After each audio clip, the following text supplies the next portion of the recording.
Latoya, and I have been a nurse for over 10 years. I was also the nurse of the day at the Oklahoma State Capitol, and I am the founder, because I'm a nurse, and I help student nurses study, learn, and laugh so that they pass all their classes, so that they become dynamite nurses, and so that they secure that nurse badge. But today, I'm here to talk to you about stress in your heart.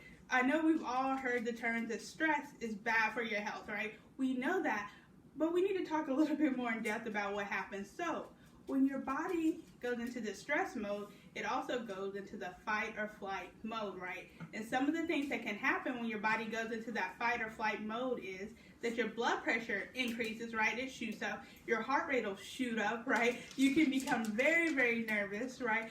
You can also have temperature disturbances. That's why some people get really sweaty when they go into the fight or flight response. So if you can think about that happening just on a regular day, you get stressed, your blood pressure goes up, your heart rate goes up, right? Your mind's all over the place. Could you think about being in the stress mode or the fight or flight response every day for a year and then for years, right? That's what a lot of us do, right? We are stressed out for years, for months, and that takes a toll on your body, right? So you have to find a way to reduce the stress in your life, because having chronic stress, which causes chronic high blood pressure, which can cause chronic increased heart rate, can also lead to strokes, right? From being too stressed and having an elevated blood pressure, heart attacks from being too stressed and having elevated blood pressure and an elevated heart rate all the time.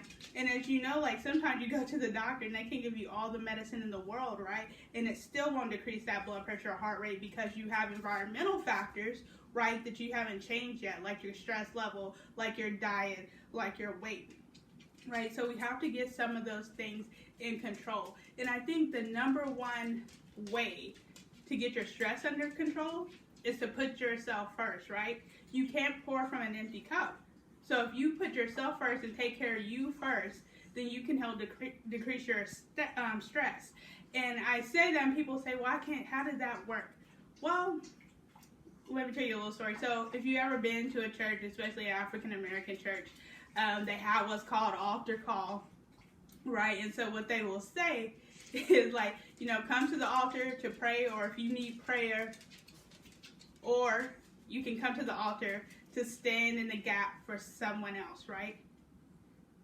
And we do that all the time, especially as women. We spend our entire lives nurturing people, taking care of people, putting other people first, and standing in the gap for other people, right? But today I challenge you to stand in the gap for yourself.